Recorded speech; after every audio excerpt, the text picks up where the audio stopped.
silent treatment kayo? Gaano kadalas mangyari sa inyo ito? Nagtatalo kayo about something in your business and then you give each other the silent treatment for days? Nako anak, I have seen that happen so many times kahit na sa aming mag-asawa dati. When couples start a business together, it's a lot like being newlyweds.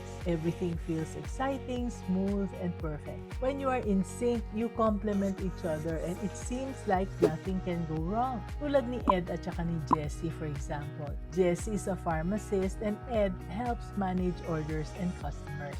Nung umpisa, they work so well together. Pero one busy afternoon, yung isang regular customer nagreklamo dahil yung kanyang maintenance medicine was not ready. So sabi ni Jessie, kung sinabi mo sa akin na maubos na ang stock, naka-order na sana tayo. Ngayon, nahiya pa ako sa customer. Now, feeling attacked, si Ed naman tumagot. Sabi niya, kung regular naman yan, bakit hindi mo na na-anticipate? Ikaw naman ang pharmacist, di ba? Napakaliit na issue about inventory became a personal attack. Hindi sila nag-usap ng 3 araw and even their staff felt the tension. Kasi anak, ito yung mistake. They were fighting each other instead of the problem. When you feel your blood pressure rising, stop and think. We are a team. Hindi tayo magkaaway.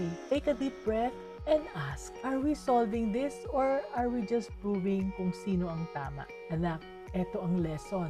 Focus on the problem, not the person.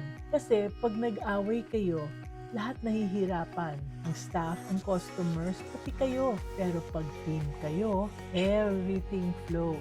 Di ba ang saya kapag ganon? You can be a business-minded Pinoy couple.